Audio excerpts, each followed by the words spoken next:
Assalamualaikum warahmatullahi wabarakatuh. Alhamdulillahilladzi qad akhraja nataijal fikri li arbabil hija wa hatta anhu min sama'il aqli kulla hijabi min sahabil jahli.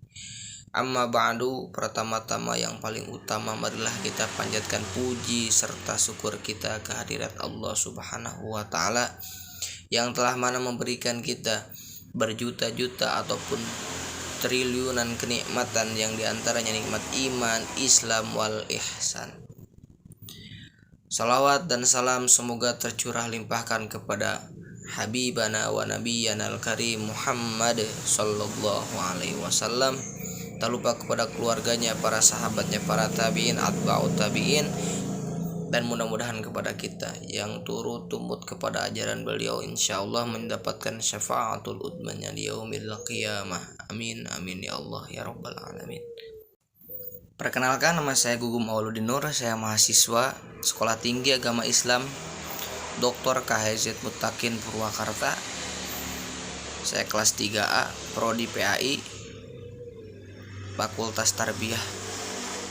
Di sini saya akan bukan membahas, tapi lebih ke sharing aja kepada teman-teman bagaimana konsep kenabian dalam perspektif Al-Farabi. Nama filosof muslim Al-Farabi begitu istimewa, bukan saja posisinya yang sentral karena dapat mengawinkan antara filsafat dan agama, melainkan juga karena prestasinya dalam menjelaskan dan mengulas ulang pandangan Aristoteles. Karena itu ia mendapatkan gelar sebagai Al-Muallim Ats-Tsani ataupun guru kedua, karena ia merupakan orang pertama yang memasukkan ilmu logika ke dalam kebudayaan Arab. Sebagaimana Aristoteles mendapat predikat guru pertama karena ia adalah orang pertama yang menemukan ilmu logika. Di samping itu, ia juga dikenal sebagai pendiri mazhab filsafat peripatetik timur Islam, yaitu Al-Masyaiyyah Asy-Syarqiyyah Al-Islamiyah. Sejak kecil Al-Farabi suka belajar dan ia mempunyai kecakapan luar biasa dalam bidang bahasa.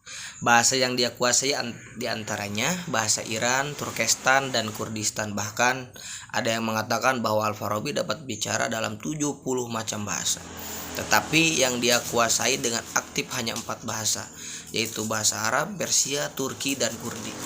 Pada waktu mudanya, Al-Farabi pernah belajar bahasa dalam sastra Arab di Baghdad kepada Abu Bakar As-Sarraj, dengan logika serta filsafat kepada Abi Bishri Matius Ibnu Yunus, seorang Kristen Nestorian yang banyak menerjemahkan filsafat Yunani, dan belajar kepada Yohana Ibnu Hailam. Kemudian ia pindah ke Haran, pusat kebudayaan Yunani di Asia Kecil, dan berguru kepada Yohana Ibnu Jilad. Akan tetapi tidak beberapa lama ia kembali ke Baghdad untuk memperdalam filsafat.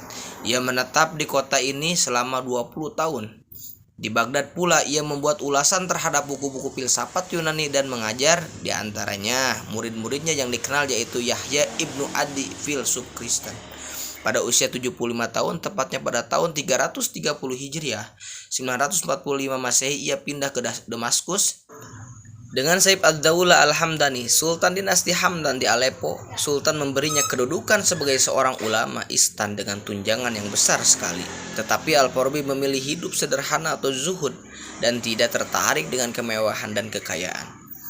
Ia hanya memerlukan 4 dirham saja setiap hari untuk sekedar memenuhi kebutuhan hidup sehari-harinya.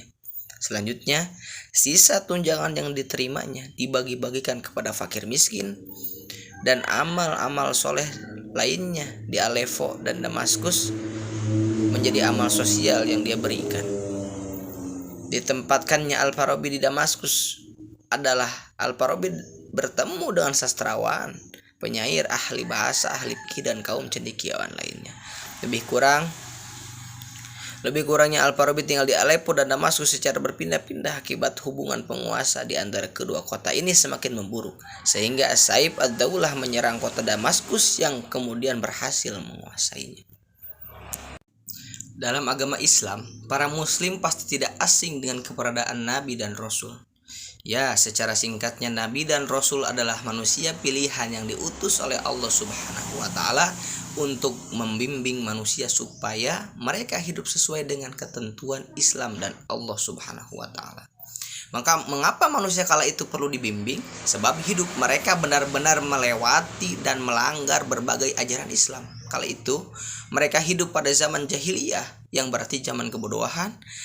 Ya, yang dimaksud bukan mengacu pada ilmu pengetahuan tetapi kepada ketidaktahuan akan petunjuk ilahi. Di dalam karyanya yang monumental, Al-Farabi mengulas konsep kenabian ini dalam dua bagian penting. Fi sabab al-manamat, sebagai terjadinya tidur, dan fi al-wahyi waruyat, al-malak, masalah wahyu dan melihat malaikat.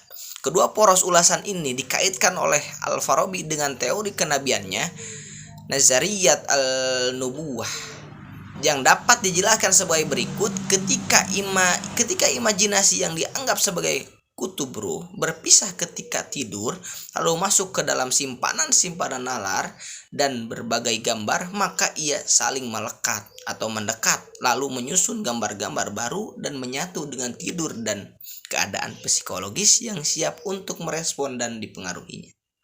Sehingga orang yang sedang tidur mengalami mimpi berenang kalau campuran itu basah atau lembab, dan dia dapat mengalami mimpi perang jika dalam kondisi psikologis yang berkecamuk. Dalam hal ini Al-Farabi menyatakan hubungan dengan Al-Farabi meskipun jarang terjadi, khususnya orang-orang besar. Terjadi hal itu dapat mudah terjadi melalui dua jalan. Satu, melalui jalan akal maupun imajinasi. Dua, melalui jalan kontemplasi, al-ta'ammul, dan ilham atau inspirasi. Menurut Al-Farabi, kenabian diklasifikasi dua tingkatan. Pertama, kenabian tingkat rendah, terjadi pencerahan akal aktif yang bergerak melalui kecakapan rasional, kemudian memasuki kecakapan yang bersifat imajinatif. Al-Farabi memandang bahwa kenabian di tingkat ini dapat mengetahui peristiwa-peristiwa yang metafisik. Kedua, kenabian pada level tinggi, yaitu terungkapnya kesejatian sebuah realitas. Wahyu sebagai pancaran akal aktif bergerak melalui akal manusia yang telah berkembang. Jadi, di sini akal manusia merupakan media utama untuk mencapai wahyu, karena akal mampu mengakses segala sesuatu yang tidak mampu diakses oleh indera. Akal di sini dalam keadaan sempurna, akal mustafad yang berisi jiwa murni dan daya jangkau imajinasi. Al-Farabi juga membagi akal dalam tiga bagian, yaitu pertama, akal murni atau Tuhan. Kedua, akal yang terjadi akibat wujud pertama dari Tuhan disebut akal pertama. Segi hakikatnya sendiri merupakan wujud yang mungkin, dan wujud yang terjadi karena adanya Tuhan disebut wujud yang nyata. Kemudian melahirkan akal kedua sampai akal ke-10. Ketiga adalah akal manusia. Intinya, kenabian adalah salah satu poin dasar iman. Pesan Tuhan disampaikan kepada manusia melalui para nabi.